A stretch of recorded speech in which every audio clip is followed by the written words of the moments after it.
২৬ রানে ৬ wicket, match প্রায় হাতছাড়া। তবুও লিটন দাসের এক ইনিংস বদলে দিল ইতিহাস। ক্রিকেটে একটা ইনিংসই পারে পুরো ম্যাচের গল্প পাল্টে দিতে। আর ২০২৪ সালে এমনই এক ইতিহাস রচনা করেছেন বাংলাদেশের লিটন কুমার দাস।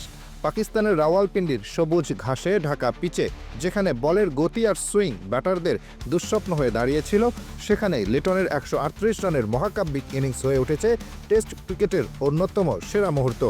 বাংলাদেশের স্কোর ছিল মাত্র ২৬ রানে ৬ উইকেট। ম্যাচ তখন পাকিস্তানের হাতের মুঠোয়। এমন এক সময় লিটন দাস যা করলেন তা শুধু ম্যাচ বাঁচানো নয়, পুরো ম্যাচ ঘুরিয়ে দেওয়ার উদাহরণ হয়ে দাঁড়ালো। মেহেদী হাসানের সঙ্গে অসাধারণ পার্টনারশিপে তিনি গড়ে তোলেন ১৩৮ রানের দুর্দান্ত ইনিংস।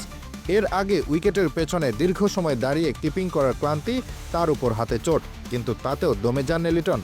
নিজের মানসিক দৃঢ়তা দিয়ে তিনি তুলে ধরেছেন বাংলাদেশের টেস্ট ইতিহাসের অন্যতম সেরা ইনিংস। দ্বিতীয় ইনিংসে পাকিস্তানকে গুটিয়ে দেওয়ার পর বাংলাদেশ সহজ টার্গেট তাড়া করে এক অবিস্মরণীয় সিরিজ জয় নিশ্চিত করে। এই জয়ে লিটনের সেই ইনিংস ছিল মূল চাবিকাঠি। লিটনের এই অসাধারণ ইনিংস এবার স্বীকৃতি পেয়েছে আন্তর্জাতিকভাবে। ESPN কুইক ইনফো অ্যাওয়ার্ড ২০২৪-এ সেরা টেস্ট ব্যাটিং পারফরমেন্সের মনোনয়নে জায়গা করে নিয়েছেন লিটন। তার সঙ্গে এই তালিকায় রয়েছেন বিশ্বের সেরা ব্যাটাররা, যেমন ইংল্যান্ডের অলি পোপ, ভারতের যশস্বী জয়সওয়াল, অস্ট্রেলিয়ার ট্রাভিস হেড এবং হ্যারি ব্রুক।